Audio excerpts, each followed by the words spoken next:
Hello, how are you? Welcome back to the live coaching session. Today we're diving into two of my favorite modules, and this is module 11 and 12. So number 11 is all about being the first to help others and really diving into what that means. And then number 12 is stop lying to yourself.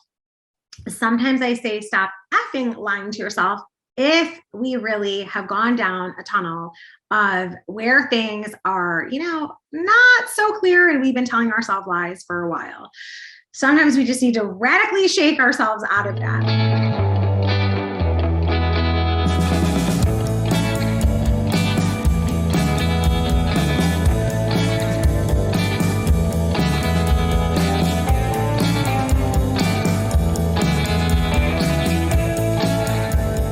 So I want to thank you all for being here. You guys are doing such an amazing job. I am so grateful for you and so proud of you. So one of the things that I noticed this week is that we started to get a little bit of fallout, and this is common. So there's this, it's called the Pareto Principle, and it is where 20% of the people do 80% of the work, and 80% of the people only do the last 20% of the work. So this is where it falls out. Like, we want everyone to win and we want to empower them and we want them to be successful, but we cannot do it for them. So if you joined with a friend and now they're like slacking, and hey, life happens. It's like, you can never fall behind. You can just, the only thing bad that can happen is that you quit, so if you've fallen down, you stumble, you put it down for a few weeks, pick it back up. It's always there for you. This is essentials to success life skills. Like, these are not Tracey rules or, these are life skills that you can do again and again. And on this journey of lifelong learning, you're always going to get better and better. So this was a week we had major fallout, and that's totally normal. So I just want you to know that you are amazing, my friend, and you need to give yourself a hug, a pat on the back, a round of applause, all the things, because you are elite. You are in that top 20%. And I'm so proud of you, because you are about to set this whole thing on fire with massive amounts of income coming your way and more of your favorite clients and working more efficiently and effectively. And I'm just so proud of you. So just want you to know, and let's keep celebrating our wins and victories. Now, I actually had someone that had a challenge with this week. She was really about the helping others. She was like, I don't really want to help others. I am drowning and I need help myself. And this goes back to a lot of the stuff we've talked about before, like the self-love. Like, you have to feel like loved and supported. So please don't get it twisted. I know a ton of other coaches out there always are like, eat last and whatever. If you are already depleted and absolutely starving, my love, let me tell you, take some time to nourish your heart, mind, soul, body, spirit, whatever it takes.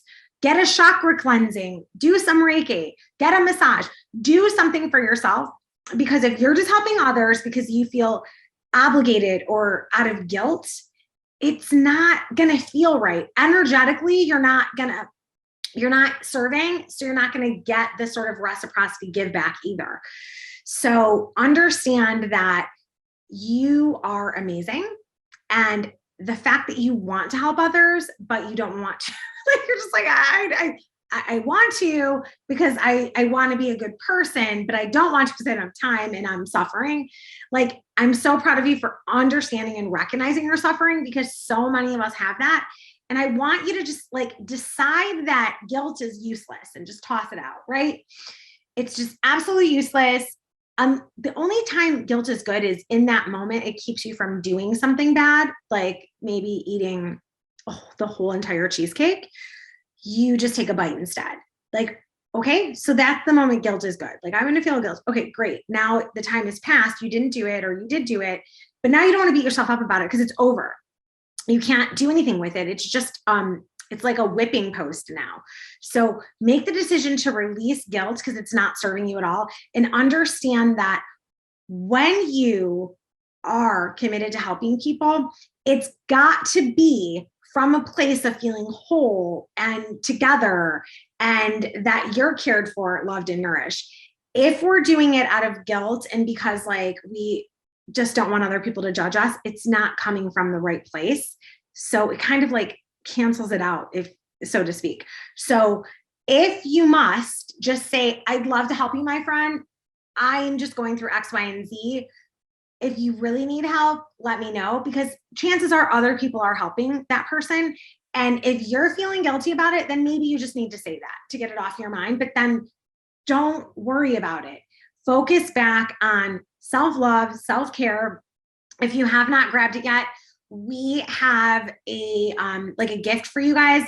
It is the Guide to Self-Love workbook that really is your guide to self-care. It just goes even deeper into stuff than we did in this module too. It's just like something that has come out of all these amazing conversations that we've had around this idea of self-love. So yes, you want to be the first to help others, but not at the expense of your mental health and well-being, at the expense of your physical health and well-being, not at the expense.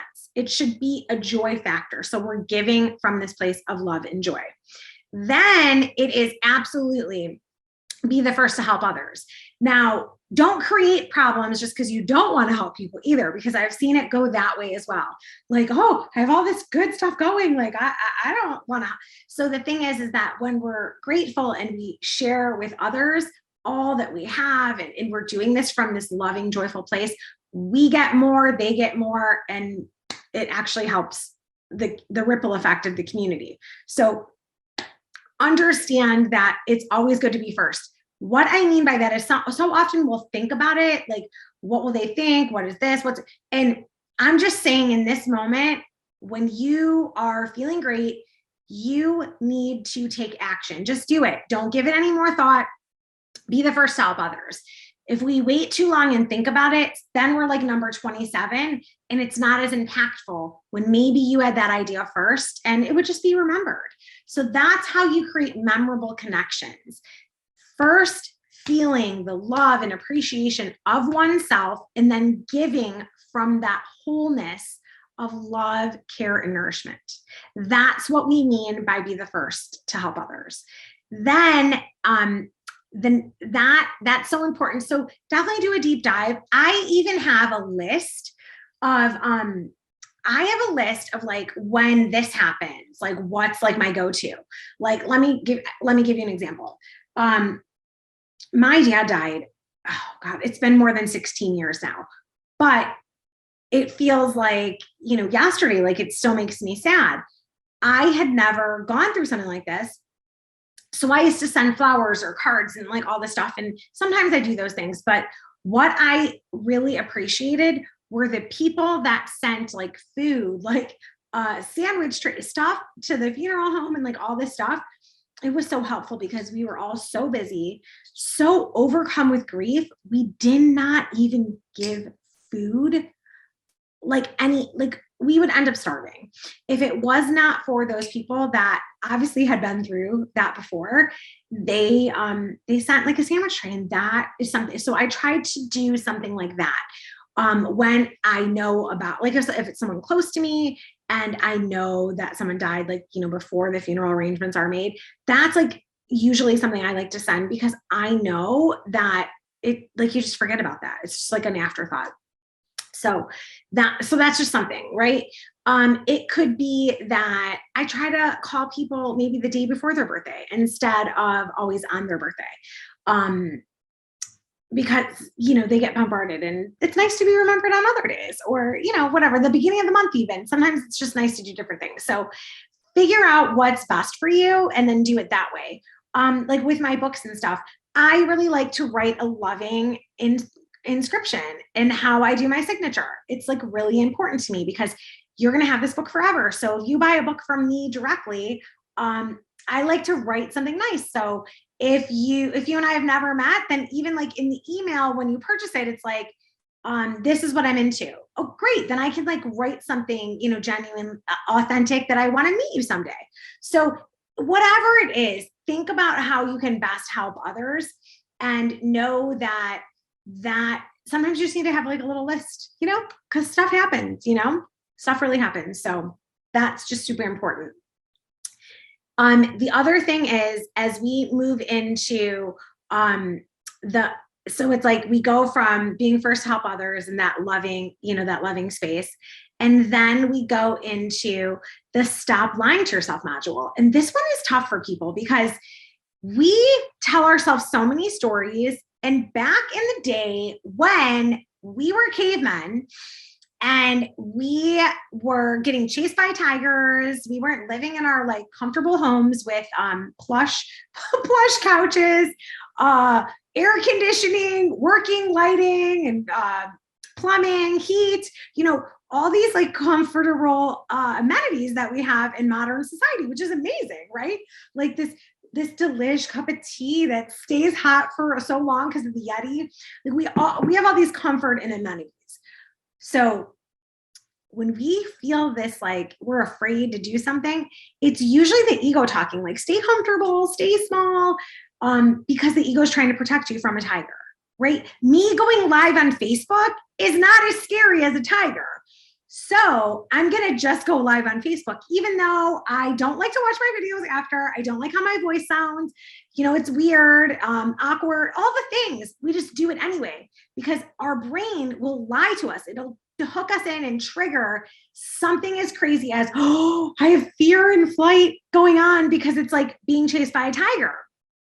It's not the same, but our brain is ancient, so we need to learn how to work with it.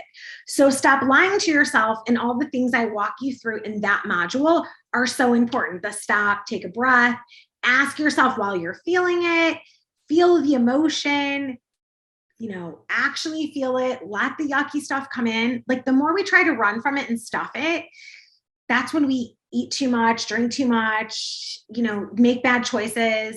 There's so many ways that we deal with, and this is one of the reasons, in my opinion, that we have like this opiate epidemic, and drugs and alcohol are such a big thing because everyone's trying to numb out. Sometimes we need to reward ourselves for being human. We are human. We're going to mess up. We are emotional beings. Sometimes it's a wonder we ever even get out of the house, being the emotional beings that we are, right? It's a miracle that any day goes smooth, that we're like breathing out in the world, like living life, meeting people, having fun. All this stuff is going on. It is a miracle that any of that actually happens, because we are very much emotional beings. And we need to be very clear on how we work with our ancient brain, because it's just trying to keep us safe from getting, eaten alive by a saber-toothed tiger or whatever. However, in our modern society, the things that we put fear upon and the ego messes with us, this is where the stop lying to yourself comes in. It's like we need to get comfortable feeling stuff. Like running from our feelings is always going to cause a bigger problem later. Running from our feelings is going to make things show up bigger and, huger, more problematic later. So running at your problem and being like, all right, I'm here to face it, is actually better, even though it sounds so scary. So it's like, feel it, let it come in. Yeah, it sucks. It feels yucky and I don't like it, but it's so much better than trying to avoid it, dancing around it, pushing it to the side, numbing out, with various substances or whatever we can. Overspending is even one. People can, we all have our thing, right? So I like potato chips and like I'll binge watch TV, but I know it's not good for me to do either. So I will really limit when I do those things. Because when I act like it's not a problem, I know I'm lying to myself. So these are things that we really want to control and be really smart about allowing into our life. So when I say stop lying to yourself, it is not to put you down, not to make you feel bad. It's to make you laugh, in the sense that like, oh my God, I am lying to myself. Why am I? The idea is to catch it, feel the emotion, handle it. Like if you need help, get help immediately, and get help that's going to solve the problem, not make you wallow in it, not like make you beat yourself up and wear a shame blanket. Handle it in the best way possible, by not beating ourselves up, by not having guilt feelings. Like I made some bad decisions. I need to bless and release. What are the lessons and biggest takeaways? And how can I do better the next time? Because we cannot go back and change time. We have to live with it. That's it. It's that simple. So if there's anything you take away from all of the training, I hope that it is to stop lying to yourself, because so often we want more money. We want to attract, like more of the clients that we want to spend time with. We want to be more organized and efficient. We want to be clear about what stuff actually moves the needle and grows our profits, attracts the staff we want. We want all those things, but we are unwilling to own our role or do the work. And this sometimes is where we need to stop lying to ourselves, because the more we continue to lie to ourselves, we just keep repeating that same story pattern again and again. And my friend, it's just a story. It's not true. It does not matter. It's just the story of your current reality that you're telling yourself. So the quickest way to stop lying to yourself is rip it off like a Band-Aid. And if you take those notes and do the stop, the breathe, walk yourself through it, always pen to paper. The brain dump is always excellent for that. The brain dump worksheet, definitely dive in and do that. It's so useful and so helpful. That will give you lasting problem-solving skills, help you create innovative ideas for how you can grow and develop. So I strongly encourage you to do that. Now, if you've just completed your first round of the Beyond Common Success Essentials training and methodology, my friend, I'm so proud of you. Your learning is never, ever over. I strongly encourage you to get in one of our mastermind groups, to reach out if you want private one-on-one coaching. We even have been customizing packages where you can continue to go through the modules again and again, because at different stages of your business, whether it's the personal stuff or the professional stuff, we're always learning and growing. So these essentials are still they're still going to apply to your life. You're just going to take different things away. That's why sometimes you'll watch a movie and you'll go, I don't remember that part. Like, okay, because you were focused on something else. So it's the same thing with this training and the Beyond Common Success Essentials methodology. I encourage you to stay close, continue to be active in our Facebook group. Reach out, let me know how you're doing. Do you want to be in a mastermind group? Do you want to add on like another 6 weeks of coaching in the group like this? Or are you somebody that's like really, really ready to level up you and your team, and you want to invest like in that more expensive of the one-on-one coaching? Whatever you need, I want you to know you are not done, my friend. You are not behind. We are here to love and support you in every way that you need. Reach out, let me know. This is the time I love to ask for a testimonial too. If you can send a testimonial of, where you were and what you've achieved during the time that you have been a part of Beyond Common Success Essentials, especially during this coaching phase, is really good because we're really connected. I would really appreciate it. Just, speak from the heart, let me know. So if you can send me a video like that, I would just love and appreciate it so much, because, I pour my heart and soul into these live weekly coaching trainings and the training itself. So another thing, like, stay listening to the podcast every week, stay close. I'm here for you. So reach out, stay connected. You are doing amazing. And I am so, so proud of you. Keep up the good work, because you are a Beyond Common woman. Take care, and I'll see you on the next one very soon. Bye.